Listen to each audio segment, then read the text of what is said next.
So picking up where we left off, Cleveland is elected to his second term. Now, what is special about his second term?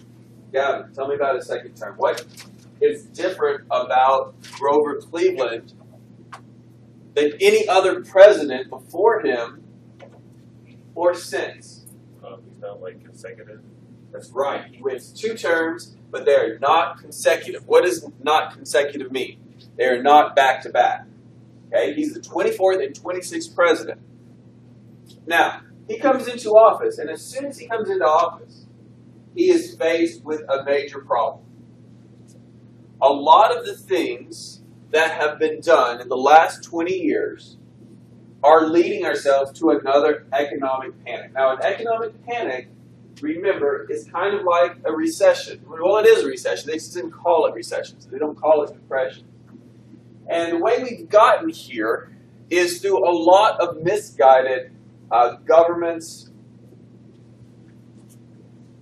plans. Okay? And one of the biggest ones really starts before this class begins, and that was Jackson's decision to kill the Bank of the United States. Because without the Bank of the United States there is no one set form of control on our banks, on our monetary supply. There's nothing to control it. There's not going to be anything to control it until 1913 when we bring in the Federal Reserve. So let's review some of these things. We've talked about most of them already, so they should be just a review. Now, the first one we're going to talk about is new, and that's the National Bank Act of 1863. Now, the National Bank Act of 1863 is going to create a system of federal banks that all federal banks had to join. And then, if a state bank wanted to take the currency that these federal banks created, they had to take a 10% tax. All right?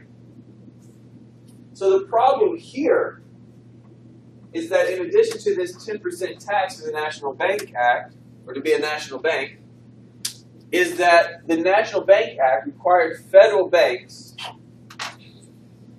to back up their deposit with treasury bonds. Okay?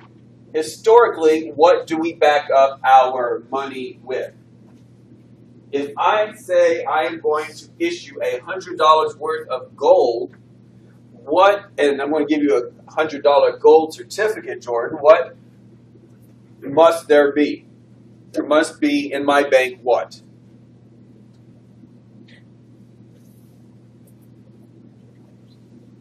$100 of what? Of gold. There must be the equivalent of gold. Because if not, what is that paper worth? Anything? Nothing. It's worth nothing. So, what this does instead is it says it has to be based on treasury bonds. Haley, where did treasury bonds come from?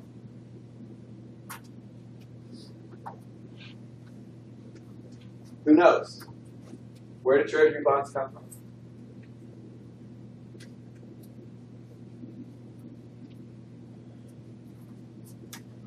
Thank you, the federal government. The federal government issues these bonds. So the federal government issues these bonds that are required to do what? Back up federal banks. Anybody see something going on kind of circular here?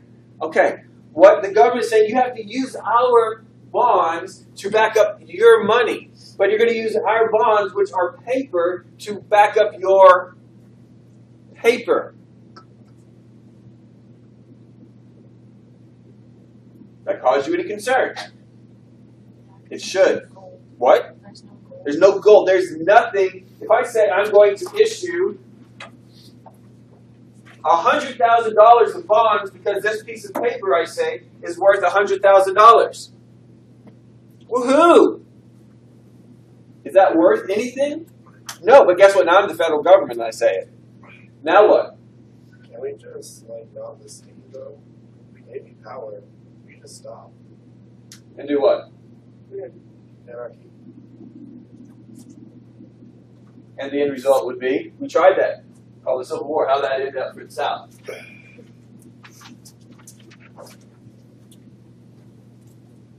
lost our slaves.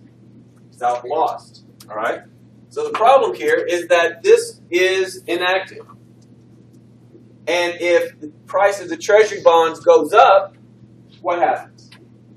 The amount of the money goes up. The price of treasury bonds deflates, what happens?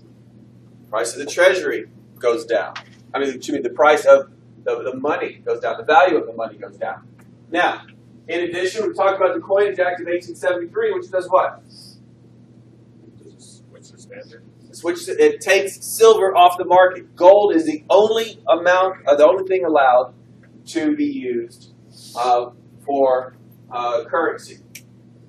Then we have, following that, we have the Species Resumption Act of 1873, which is trying to get the greenbacks out of circulation, which does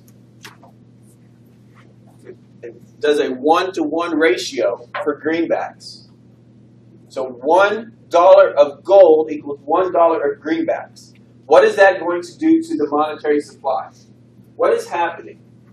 Coinage Act cuts, let's say, by 2/3 the amount of money that is in circulation. The Species Resumption Act of 1873 is going to say we're going to take more money out of the economy, and we are going to take that money is going to be bought off with gold. There's less gold in the market.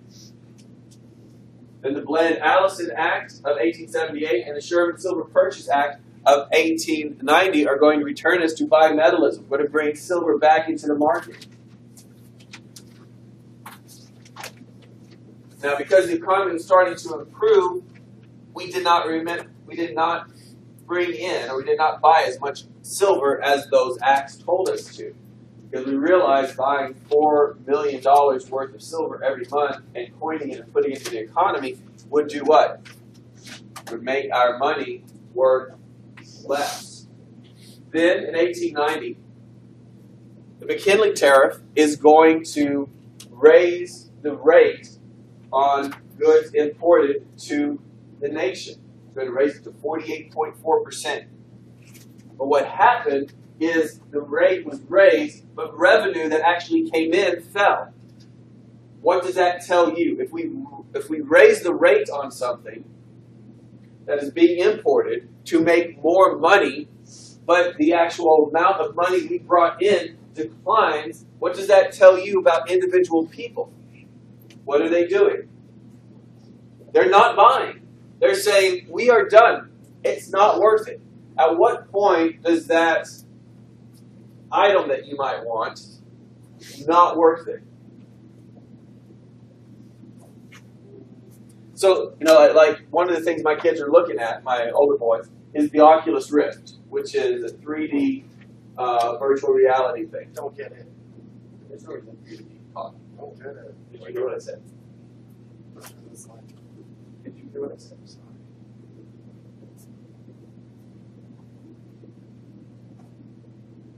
The Oculus Rift is coming out.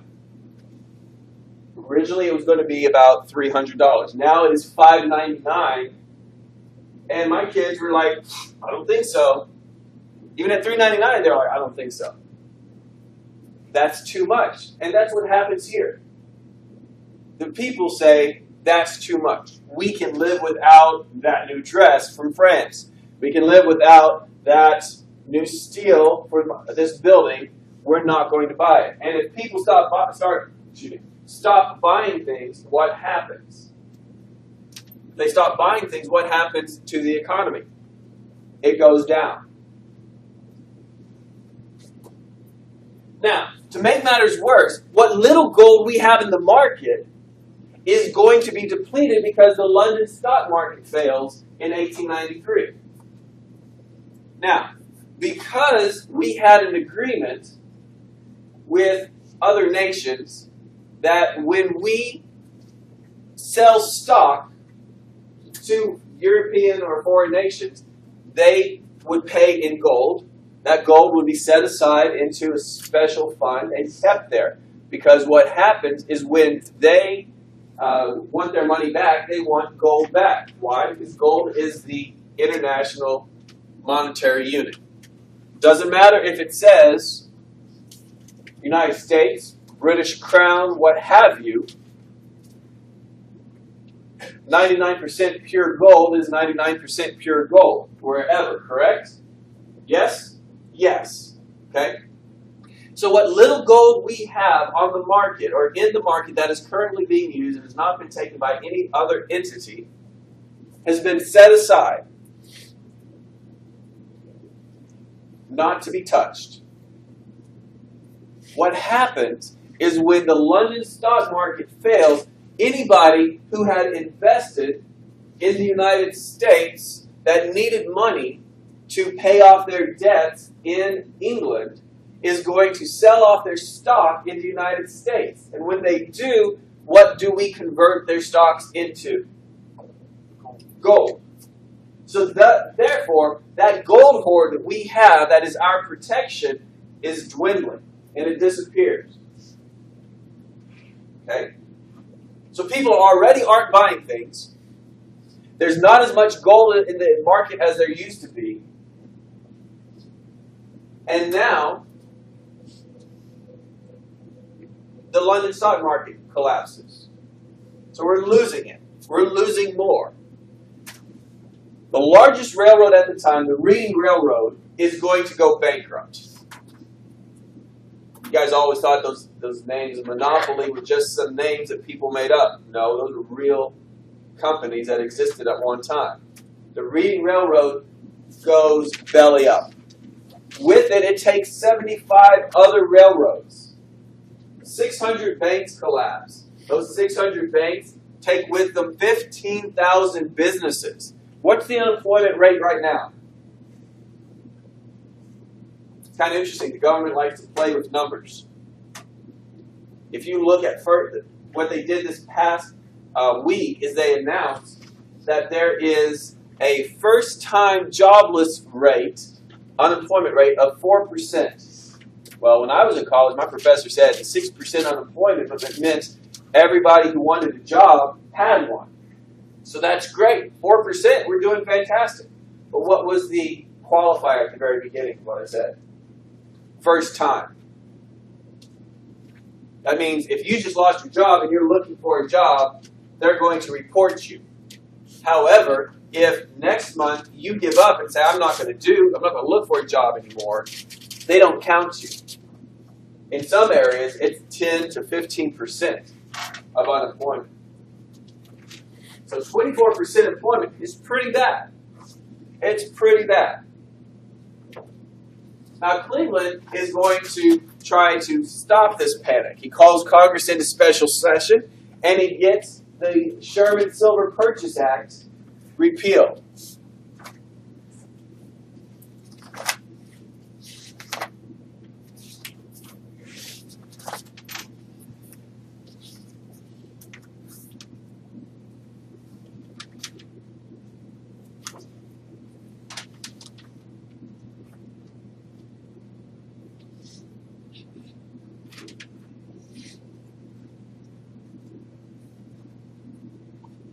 Try to bolster the deficit that was created by the McKinley tariff not bringing in as much money. He gets Congress to pass the Wilson-Corbett Tariff Act of 1894, which slightly lowers the tariff. If we slightly lower the tariff, what is our goal to do? To get people to say, okay, it's a little bit cheaper, I'm going to buy it. When do you think televisions are more expensive? Before Super Bowl or after Super Bowl? Why? Everybody wants one. Everybody wants one, and you're going to pay more for it, right? Afterwards, no, you're going to see them be a lot cheaper coming up because now there's not as much demand for them. Same thing. And it creates 2% income tax. Creates 2% income tax to try to replace the money lost from the tariff.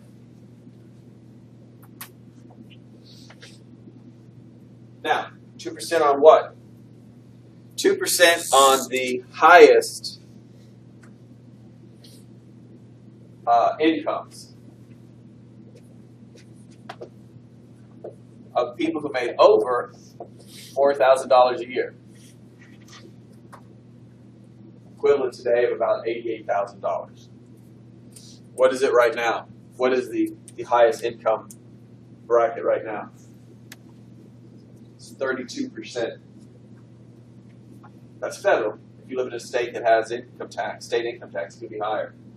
What is candidate Sanders, Bernie Sanders, saying it should be as high as? 65. I've seen 50. I've seen 50, not 65. 50. Now, what's the problem here with the income tax? Where are my young budding constitutional lawyers? Nobody wants to be a lawyer? Nobody? Yes? Okay. What's the problem here What exactly? with the 2% income tax? Some people can't pay it probably. It's what? Some people can't pay it probably. Okay. Well, we're aiming at the highest, only the top Others, people, the top income earners. only the top people should pay 2%. No, that's the only one. Okay. It's the only bracket. Where does Congress get its authority? It comes from the Constitution, and the people give the Constitution its power. But constitutionally, if Congress wants to pass something, they have to draw a line to the Constitution. Okay? Where in the Constitution does it say Congress has the right to pass a bill taxing your income? Cody? It doesn't. It does not say it. As a result, a year after this goes into effect, the Pollock versus Farmers Loan and Trust Company, the Supreme Court of the United States says the income tax is unconstitutional. Now, wait a minute, you say. We have the income tax today. Yes, there is a way to trump the Supreme Court cases, and that is through the passage of a constitutional amendment. The amendment that gives Congress the right to tax your income, the 16th Amendment, and it will come as part of the Progressive Amendments in 1913. Don't worry about that. That's not the thing. Now, one of the big problems that Cleveland had was that he was unable to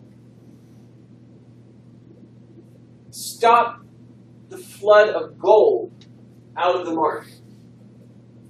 So what he does, and this is kind of humorous today, what he does is he appeals to J.P. Morgan.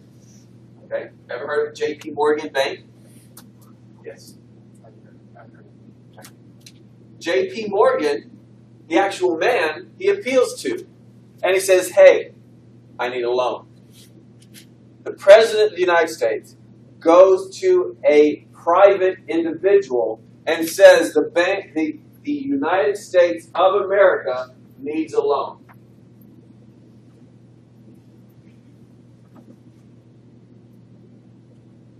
And he gets it. Morgan gives him enough money to create a special $100 million gold forward that is going to be used to prop up the government. Now, there is some speculation here, and most likely it's true, that Morgan himself and some other individuals caused the panic to drive up the price of gold. They tried to do what was called cornering the market. They tried to get a majority share of all the gold in the market. Because what happens? If you own all the gold in the market, what do? If you own all the gold, or the majority of the gold, what's the price going to do with it? It's going to go up. As it goes up, what do? You sell it off and you make money, right? Okay. Now you can imagine all this turmoil is going to lead itself perfectly to the rise of populism that we talked about in the last class. You have the southern farmers and you have the western farmers, and they are upset. Because you know what happens when those banks go out of business? before they go out of business, they try to recoup the loans that they lost. And those loans that they lost were loans made to people for things that they had purchased, usually land. So these people who were losing their lands were typically, especially in the South and the West, are farmers. So they are upset because the banks are taking their land, the land that they need to survive. So if you are a farmer and you are being told by a bank that you are not going to be able to make your payments, or that unless you make your payments, you are going to have to get off your land because the bank is going to foreclose on it and kick you off. And you say, well, I've got this paper money from a bank that went out of business. It's no good. They say, sorry, we only take gold. Why do you only take gold? Because gold is the currency. Gold is the only currency we take. Okay? Well, there's not enough gold. Is there ever enough gold in the world? The answer is no. Why is there not enough gold in the world? I don't know. Ask God. God said, I want gold to be the monetary unit that everybody likes. And so he created a finite amount. Can we create gold? No. People are trying to create gold for millennia. You cannot create it.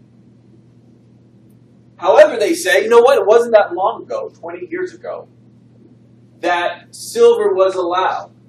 And we were allowed to use silver. And now I read the newspaper every day. And the newspaper says that there are all these crazy silver mines out west. Where is all that silver? Where is all that silver going? Well, nobody's doing anything with that silver. Well, why aren't they doing anything with the silver? Well, because they don't want to do anything with the silver.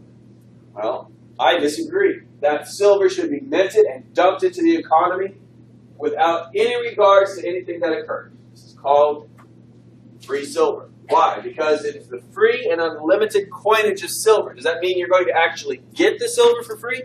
No. But there are not going to be any limitations placed onto the minting, the coining of silver.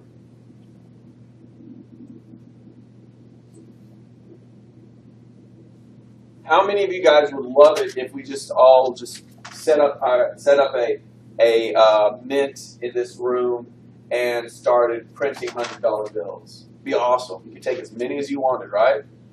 Fantastic. That'd be great. As long as we controlled it to this little group of people, wouldn't harm us. But what would happen if we opened it up to everybody at Blinn? We just went from 26 students to 13,000. And now they could have as many $100 bills as they wanted. What would happen? Value would go down. Value would just collapse. Okay. What would happen to the economy in Bryan College Station? Straight through the floor. What would happen if we opened it up to all of Bryan College Station? Then it expanded outwards. Without any form of control on a monetary supply, your money is going to be worthless. But they create a third party. It's a populist party. Now, anytime that there is a third party that is created, it usually breaks off support from one of the other two established parties. This time it would be the Democrat Party. Now, this whole populist concept is best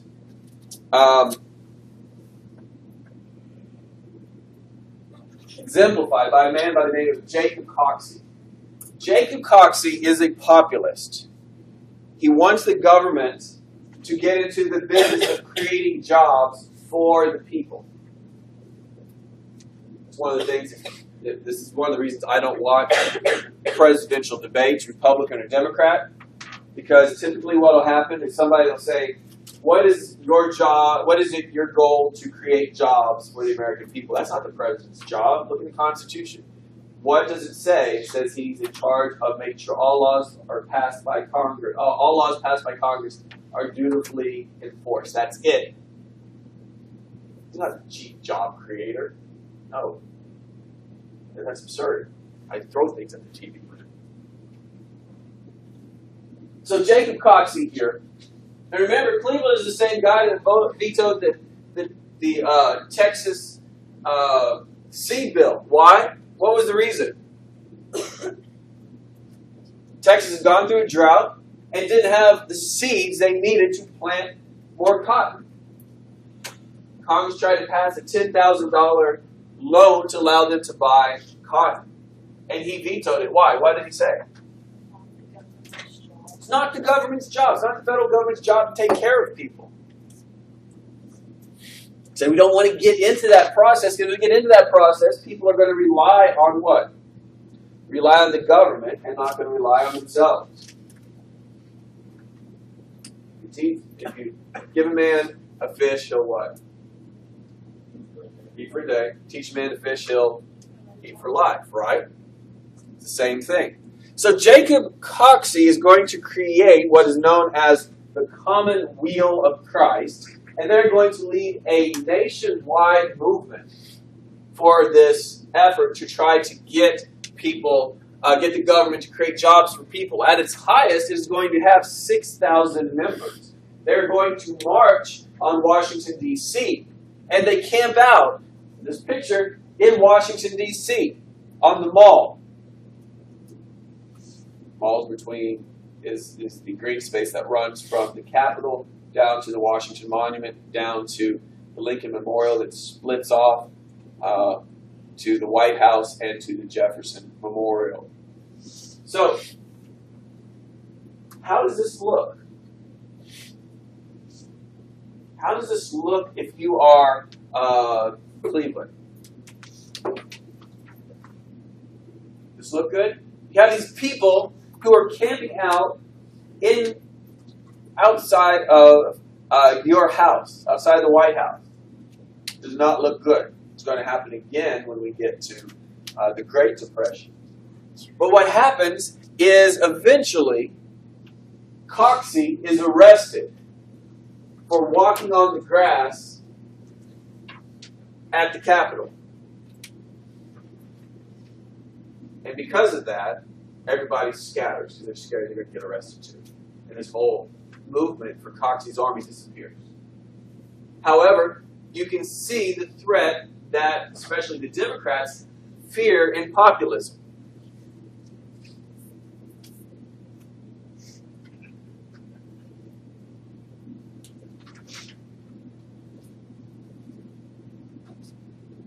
Now wait a minute, you say he's walking on the grass. I've been to Washington, D.C. You can walk on the grass. Yeah, you can. What were they looking to do? Finding some technicality to arrest him. Trying to break up this problem. Now, something that's going to happen, things that happen in time. When something happens, you don't know if there's going to be long-term ramifications. 1896, in Alaska, one of the biggest silver finds, gold and silver finds, is going to be discovered, the Klondike region. Since that day, 11.4 billion, with a B, billion in gold has been brought out.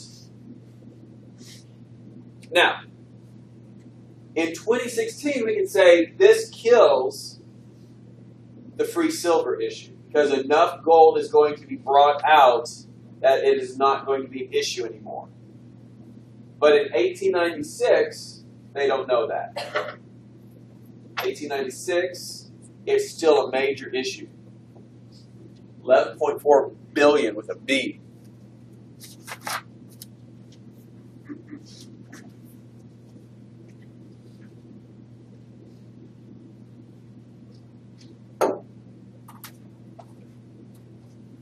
This brings us to the election of 1896. 1896, Cleveland has served 2 terms. The economy is not going well. Is he going to go for a 3rd term? No, he's not. Could he have? Yes. All that is in existence to keep someone from running for a 3rd term now is just the 2-term tradition established by Washington. Ulysses says, Grant tried to break it. The Republicans said, no, we're done with you. Cleveland could have, but he's like, I'm done. So the Republicans are going to nominate Representative William McKinley. He is ably handled by one of the greatest Republican masterminds, a man by the name of Mark Hanna. Hanna is going to openly back gold as their campaign platform. This is the key issue, silver or gold in this election. Which one is it going to be? What are we going to use? Now, the Democrats are going to nominate William Jennings Bryan, a man who's going to be with us for a while. Now, William Jennings Bryan is an orator. An orator is a class of people who go around and professionally give speeches. His job is to give a speech, and that's what he does. Now, because of that, he is exceptionally good at his vocation. If you gave the same speech over and over and over and over and over and over and over again, you should be pretty good at it. And because of that, McKinley realized he could not compete directly against William Jennings Bryan. So what he does is he lets Mark Hanna run the campaign. He just sits at home and lets other people campaign for him. There's no Republican-Democratic debates like what you see now. Then eventually, once the candidates have decided, they'll debate each other. We don't have those things at this time period. You can do it if you want to, but there's nothing that is requiring them to do so. Now, remember, the Populist Party had openly backed free silver. The Populist Party had done what? They had split off from the Democrats. The Democrats, seeing that the Republicans are backing gold, decided that they're going to take the issue of free and unlimited silver, coinage of silver, as their campaign issue. And what happens is they bring them back into, some of them back into the fold. The Populist parties, we'll see in a minute, ceases to exist after this election because the Democrats bring them back in. But William Jennings Bryan is going to give this fantastic speech called The Cross of Gold, in which he would rail against the Northern Industrial Complex and the Republicans, and he would always finish off saying, "They shall not put on this brow a crown of thorns, nor nail us to a cross of gold." And very, very dramatic. And as a result, you know, what symbolism is he using? It's what? Jesus. He's using the symbolism of Jesus dying on the cross for sinners as the same thing that he is going to do. He's going to protect the people from the money, gold interests.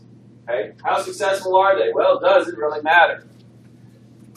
The Republicans win this election. The Democrats are defeated. And the Populist Party is going to be destroyed. They are absorbed into the Democrat Party again.